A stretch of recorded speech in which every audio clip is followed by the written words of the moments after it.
Takže vchádzame do apartmánu, ktorý má 175 m2, ale začneme asi obývačkou, pretože je to jeden veľký byt.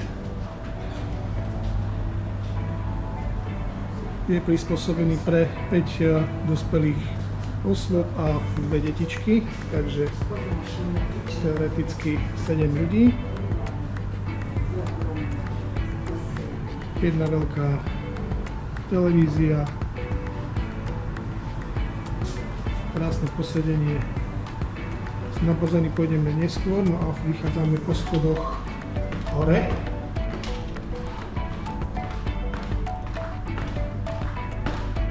Kde sa nachádza ďalšia časť.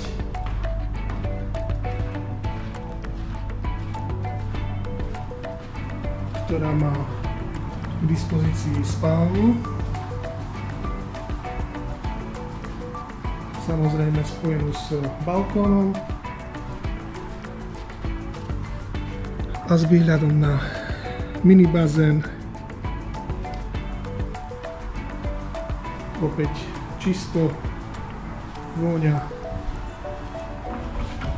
župan, šľapôčky, no a klasika káva, čaj, vychladná kamica a chladnička.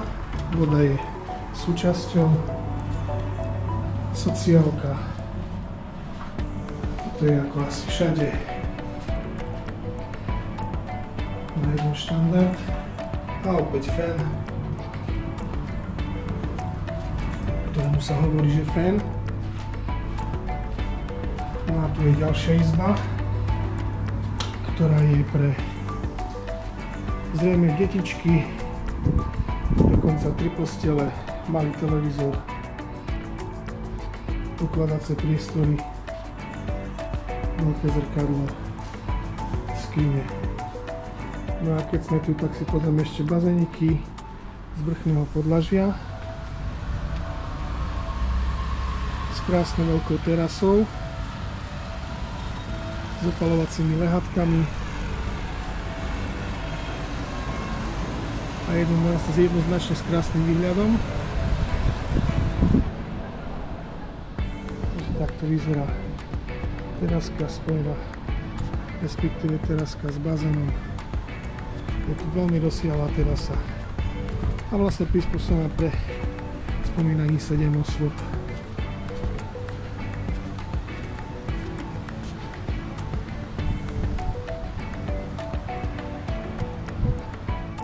No aby som nezabudol, tak z tejto izbičky je opäť solná sprcha.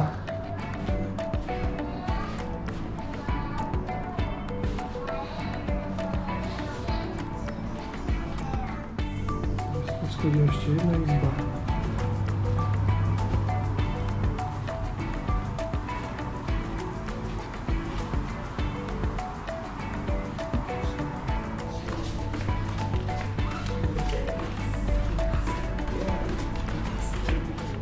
No a v spodnej časti je takisto krásna kúpeľňa s mramornými policami.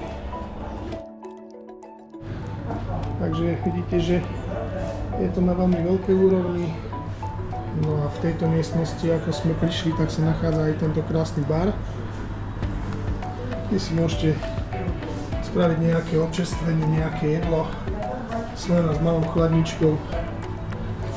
No a čo je súčasťou ako každej ubytovacej jednotky, je takáto krásna terasa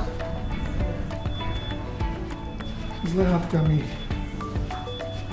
ktoré sú pre každú izbičku pridelené a vidíte bazény, je to tu krásne, nové, čisté.